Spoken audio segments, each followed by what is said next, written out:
اللہ تبارک و تعالی اپنے بندوں پر بڑا مہربان ہے، وہ اپنے بندوں کو معاف کرنے والا ہے، اپنے بندوں پر رحمت کرنے والا ہے۔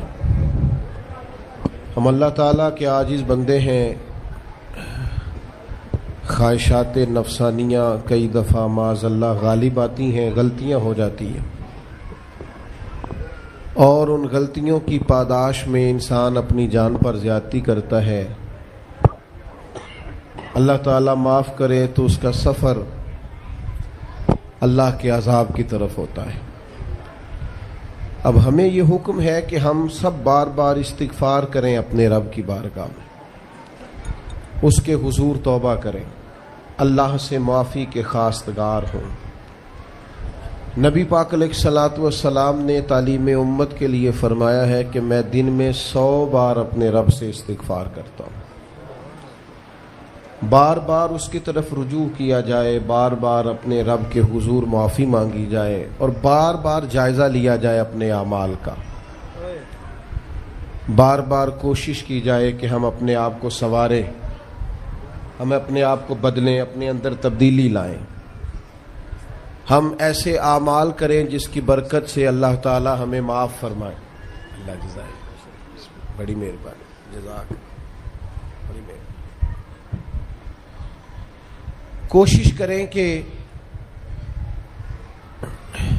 ہم بار بار اپنا حساب کریں، محاسبہ کریں۔ ہمارے ہاں یہ ہوتا ہے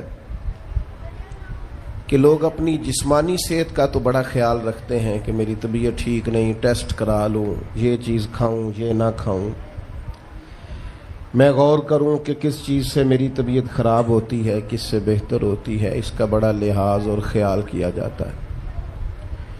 لیکن روحانی زندگی کس سے برباد ہوتی ہے، کون سے گناہ ہیں جو باطن کو اجاڑ دیتے ہیں، دل کو تباہ کر دیتے ہیں، اخلاق کا جنازہ نکال دیتے ہیں، اس پر ہم غور نہیں کرتے۔ اپنی ساری زندگی اپنا ظاہر سنوارنے میں گزار دیتے ہیں، اور دل جس پر رب کریم کی نظر کرم رہتی ہے اس پر ہم توجہ نہیں کرتے۔ سب سے پہلے تو اپنا محاسبہ کریں زندگی میں۔ حضرت عمر رضی اللہ تعالیٰ عنہ ایک جملے میں بات بہت بڑی ارشاد فرما گئے۔ آپ فرماتے ہیں کہ اپنا حساب کرو اس سے پہلے کہ تمہارا حساب کیا جائے، پھر حساب کیا جائے گا تمہارا پھر مشکل ہوگی، تو ابھی سے اپنا حساب کیا جائے۔ اب ان لوگوں کا معاملہ ہے جو دنیا سے رخصت ہو گئے۔ انسان خیر اور بدی اس کا مجموعہ ہوتا ہے، انسانوں میں نیکیاں بھی ہوتی ہیں، کمزوریاں بھی ہوتی ہیں۔ اب ہم میں سے جو دنیا سے رخصت ہو گئے ہیں ان کے تعلق سے ہمارے کوئی ذمہ داریاں ہمارے ذمے بچتی ہیں۔ ایک تو ہم سب کا معاملہ ہے، وہ میں نے پہلے عرض کر دیا کہ ہمیں اپنا حساب کرنا ہے، اپنے معاملات کو دیکھنا ہے، استغفار کرنا۔ پھر یہ کہ جو لوگ رخصت ہو گئے ان کے لیے کیا کریں۔ تو چونکہ انسان میں کمیاں بھی ہوتی ہیں، خوبیاں بھی ہوتی ہیں، تو سب سے پہلے تو اللہ کے حبیب علیہ السلام نے ہمیں فرمایا ہے کہ اذکروا محاسن موتاکم، جب تم میں سے کوئی رخصت ہو جائے تو اس کی اچھی اچھی باتوں کا ذکر کرو۔ ایسا نہیں کہ انسان میں ساری خوبیاں ہی ہوں گی، لیکن تم خوبیاں تلاش کر کے ان کا بیان کرو، تم زمین پر اللہ کے گواہ ہو۔ ایک تو جب بھی کسی جانے والے کا ذکر کریں خیر کے ساتھ کریں، بھلائی کے ساتھ کریں، اچھے لفظوں کے ساتھ کریں۔ کہیں کوئی کمی یاد آئے بھی تو اب اسے چھوڑ دے، وہ بندہ رخصت ہو گیا، اس کا ذکر خیر کے ساتھ کرنا، اس کو ذہن میں ضرور بٹھائیں۔ دوسری بات یہ کہ جب کوئی دنیا سے جائے تو اس کی طرف سے ایصال ثواب کریں، یعنی ایسے اعمال کرے جن کی وجہ سے اسے ثواب پہنچے۔ اب ہمارے ہاں جو رسم و رواج بعض بن گئے ہیں، بڑی بڑی دیگیں، بڑے لاؤ لشکر، نامی گرامی بندہ ہے تو نامی گرامی آؤ جاؤ تو کھانے تو بڑا جلسہ تو پتہ لگ جائے لوکاں نوں۔ تو پہلے تو یہ یاد رکھو جس کام میں تھوڑی سی بھی ریاکاری ہو اس پر اللہ کی بارگاہ سے اجر کی امید کیسے رکھتے ہو؟ جب تک عمل خالص لوجہ اللہ نہیں ہوتا، جب اس پر ثواب مل نہیں رہا تو جائے گا کیسے؟ جتنا آپ عمل چھپا کے کریں گے، جتنا آپ عمل اللہ کی رضا کے لیے کریں گے، اتنا ثواب زیادہ ہوگا، جانے والے کو فائدہ زیادہ ہوگا۔ وہ میں ختموں پہ جاتا ہوں کئی دفعہ تو وہ کہتے ہیں اتنے لاکھ روپیہ مسجد کو دیا، اس کا بھی اعلان کر دیں، اتنے قرآن پاک پڑھے ہیں تو اس کا بھی اعلان کر دے۔ کس کو بتا رہے ہو اعلان کر کے؟ اللہ کو تو پتہ ہے تم نے کیا پڑھا ہے، یہ پرچیاں پڑھ پڑھ کے کس بات کی سنا رہے ہو؟ کیا مطلب ہے اس کا؟ حضرت عبداللہ ابن مسعود رضی اللہ تعالیٰ عنہ فرماتے ہیں بعض ریاکار مر کے بھی ریاکاری نہیں چھوڑتے۔ حضور مر کے ریاکاری نہیں چھوڑتے، مرنے کے بعد کیسے ہوگی؟ فرماتے ہیں ان کی خواہش ہوتی ہے جنازے بڑے ہونے چاہیے، لوگوں کو پتہ لگ جائے فلانا گیا، مرنے کے بعد بھی تو دکھاوا کر رہا۔ حضرت ابو ذر غفاری رضی اللہ تعالیٰ عنہ کا جنازہ چند لوگوں نے پڑھا ہے، 4-5 لوگوں نے، اور حضور کے محبوب ترین صحابی ہیں۔ بڑا جنازہ بھی بڑی بات ہے، اللہ تعالیٰ توفیق دے تو اچھے لوگوں کے بڑے جنازے، لیکن کسی کا جنازہ چھوٹا بھی ہو جائے تو مطلب یہ نہیں کہ بندہ ٹھیک نہیں تھا۔ بات کی سمجھ آ رہی ہے؟ تو میرے عزیز، اصال ثواب کریں تو اللہ کی رضا کے محض پتہ ہوتا ہے محلے میں غریب کون ہے، اپنے والد اور والدہ کے نام پر غریب کو دے دیں، کسی مقروض کی مدد کریں، اس بیچارے کی جان چھوٹ جائے۔ آپ کوئی گلی ٹھیک کرا دیں جہاں سے لوگوں کا گزرنا آسان ہو، آپ کچھ ایسا نظام کر دیں جس سے لوگوں کے لیے آسانیاں پیدا ہو جائیں، لیکن آپ محض وہی کام کریں گے جس سے دکھاوا ہوگا تو کیا امید کرتے ہیں اس پر اجر کی؟ تو اصال ثواب دیکھیں قوم کو ضرورت کیا ہے، وہ والا اصال ثواب کریں۔ حضرت سعد رضی اللہ تعالیٰ عنہ نے جب آن کر کے عرض کیا تھا کہ یا رسول اللہ صلی اللہ تعالیٰ علیہ وسلم، میری والدہ کا انتقال ہو گیا ہے تو میں ان کے لیے کیا کروں؟ تو محبوب نے فرمایا کہ فلاں جگہ پانی کی قلت ہے تو وہاں کنواں کھدوا دے۔ معنی کیا ہے کہ اس پانی پینے سے اللہ تبارک و تعالیٰ تیری ماں کو اس کا اجر عطا فرمائے گا۔ صدقہ تو جس چیز کی ضرورت ہے آپ وہ چیز کر کے دیں، اور ختم چپ کر کے بھی ہو جاتا ہے، گھر کے اندر بھی ہو جاتا ہے، اکیلے بھی ہو جاتا ہے، اس کے لیے لاکھوں کروڑوں لگانے کی کوئی ضرورت بھی نہیں۔ چوتھی بات، تیسری بات،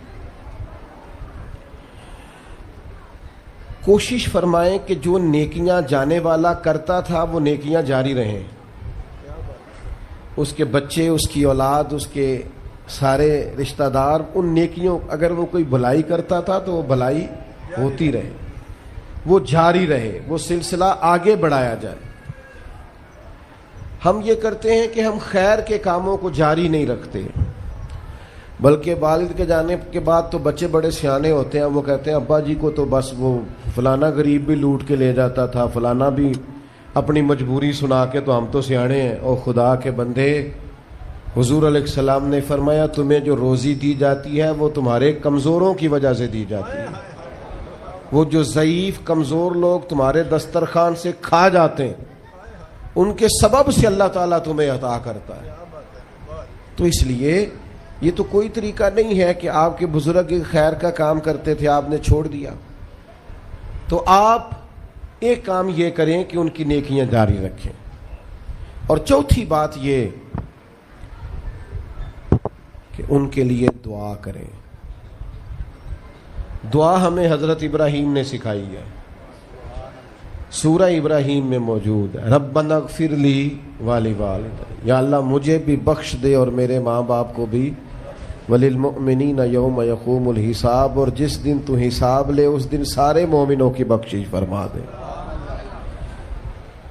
ایک شخص نے نا حضور علیہ السلام کے سامنے دعا مانگی، اللہ مجھ پہ رحم فرما اور اپنے نبی پہ رحم فرما۔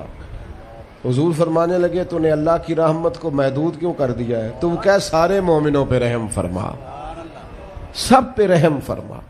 بھائی سب کے لیے دعا مانگیں۔ یہ 2-4 بچوں کا موبائل کا مسئلہ رہ گیا، باقیوں کا بیٹا بیٹھ جاؤ، پیارے بیٹے بیٹھ جاؤ، پتر بیٹھ جاؤ، آپ بھی بیٹھ جاؤ بیٹے، آپ بیٹھ کے بنائیں، اس میں کیا رجا ہے؟ کھڑے ہوتے ہیں بیٹا تو پچھلوں کو دقت ہوتی ہے۔ سنو، زیادہ غور سے سنو، میں تھوڑی تقریر کرنے والا مولوی ہوں، لیکن یہ اللہ کا فضل ہے کہ میں اگر 20 منٹ بات کروں گا تو اس 20 منٹ کے اندر آپ کو کوئی 20 سبق ضرور حاصل ہوں گے انشاءاللہ تعالی۔ ہاں، وہ کوشش ہوگی کہ وہ جتنی بات ہے وہ تربیتی ہے۔ وہ بعض دوستوں کا خیال ہوتا ہے لمبی تقریر کرے، میں کیا ہوتے وہ بندہ کر سکتا جنہیں ایک شعر ہی 20 منٹ پڑھنا ہوگے، اجے مزہ نہیں آیا، اجے دوبارہ پڑھو، اجے رل کے پڑھو، تو وہ تو پھر 1.5 گھنٹہ بھی کام چل سکتا ہے۔ تو جس نے ٹو دی پوائنٹ بات کرنی ہو اس کے لیے تو 10 منٹ بھی بڑے ہوتے ہیں، اور ویسے بھی تقریریں پیٹ بھرنے کے لیے نہیں ہوتی، عمل کرنے کے لیے ہوتی ہیں۔ اب تو میں ویسے بھی ذرا مصروف زیادہ ہو گیا ہوں، بہت ساری جگہوں پہ جا نہیں پاتا، تو ایک جگہ میں گیا تو ایک بزرگ مجھے کہنے لگے پچھلی دفعہ تسی 40 منٹ تقریر کی تھی، حید کی زیادہ کرنی۔ میں کہا 40 منٹ والی تھی عمل ہو گیا جی؟ تو اگر تقریریں کانوں کی لذت کے لیے سننی ہے تو سنتے رہیں، پھر تو کئی راتیں لوگ جلسے سنتے ہیں۔ مقصود کیا ہے، نتیجہ کیا ہے؟ جو عرض کر رہا ہوں اس پر غور کریں، سب کے لیے دعا کریں۔ ایک بات خاص کرنے لگا ہوں، حضرت ابراہیم نے تو بخشش بھی سب لوگوں کی مانگی، حضور علیہ الصلوۃ والسلام بھی دعا کرتے تو امت کے لیے دعا کرتے۔ کبھی اپنے بھائی کے لیے بھی تو دعا کرو نا یار، اللہ تعالیٰ اسے بھی ذرا زیادہ روزی دے۔ بھتیجوں کے لیے بھی دعا کرو، بھانجوں کے لیے بھی کرو۔ توجہ ہے آپ کی میری بات؟ ادھر دیکھیں جی، غور کریں بات۔ ویسے دعا کرنی چاہیے کہ نہیں محلے داروں کے لیے کہ یا اللہ ادھر والا پڑوسی بھی امیر کر دے، تو ایس پاسے والا بھی ہنس دے ہو ہاں نہ نہیں کر دے۔ یہ دعا مانگنی چاہیے کہ یا اللہ میرے پڑوسیوں کو، نہیں آپ بول ہی نہیں رہے، تسا کتوں منگنی دعا؟ منگنی چاہیے نا، مانگتے ہیں ہم۔ ایسی ہوا چلی ہے کہ ہر شخص سوچتا ہے تمام شہر جلے بس ایک میرا گھر نہ جلے۔ او خدا کے بندے، کبھی محدود نہ کر خدا کی رحمت، سب کے لیے مانگ اس سے، وہ بڑا کریم ہے۔ تو کہہ یا اللہ سب کو دے اور سب کے صدقے ہمیں بھی دے۔ لیکن ہم نہ دعاؤں میں بھی اپنا ظرف اور حوصلہ بڑا نہیں کرتے، گنجائش پیدا نہیں کرتے۔ دیکھو داتا گنج بخش علی حجویری رحمت اللہ علیہ نے لکھا ہے کہ ایک بندہ نا حج کرنے گیا تو ہر جگہ دعا مانگتا تھا، یا اللہ میرے دوستوں کو نیک کر دے، یا اللہ میرے دوستوں کو نیک کر دے۔ عرفات میں بھی، منا میں بھی، مزدلفہ میں بھی، بیت اللہ شریف کے پاس بھی، ہر جگہ یا اللہ میرے دوستوں کو اچھا کر دے۔ ایک بندے نے اسے کہا یار یہ عجیب دعا کرتا ہے تو، میرے دوستوں کو نیک کر دے، اپنے لیے بھی تو مانگنا۔ تو کہنے لگا اللہ کے بندے میں ہر وقت دوستوں کے بیچ رہتا ہوں، اگر وہ نیک ہو گئے تو میں بھی انشاءاللہ ہو جاؤں گا۔ ان کی صحبت میرے اوپر بھی اچھا اثر ڈالے گی، چونکہ رہتا جو ان کے بیچ ہوں۔ ہمارا علاقہ امیر ہو گیا تو انشاءاللہ ہم بھی ہو ہی جائیں گے۔ لوگوں کے رزق میں برکت ہوگی تو ہمارے رزق میں بھی تھوڑا سا نا کشادہ دل کریں ہر معاملے میں۔ اور سنیں حدیث پاک، نبی کریم علیہ الصلوۃ والسلام نے فرمایا جو دعا اپنے بھائی کی غیر موجودگی میں اس کے لیے مانگی جاتی ہے نا، اللہ وہ دعا جلدی قبول فرماتا ہے۔ اور حضور فرماتے ہیں جب تم اپنے بھائی کی غیر موجودگی میں اس کے لیے دعا مانگتے ہو، اللہ تمہارے سرانے فرشتہ کھڑا کرتا ہے، اور فرشتہ کہتا ہے مالک جو یہ اس کے لیے مانگ رہا ہے پہلے اسے عطا فرما۔ تو کیسی سعادت کی بات۔ لیکن سینہ کشادہ کرنا پڑے گا، دل بڑا کرنا پڑے گا، حوصلہ بڑا کرنا پڑے گا۔ جب تک دل، طبیعت، حوصلہ یہ بڑا نہیں ہوتا اتنی دیر تک لطف۔ حضور کی ساری امت کے لیے دعا مانگیں کہ اے اللہ جتنے خوش عقیدہ ہیں محبوب کے غلام سب کو جنت عطا فرما، سب کے لیے کھول دے دروازے جنت کے۔ دعا اللہ کی۔ اچھا پھر دعا مانگنی بھی ذرا ذوق سے چاہیے۔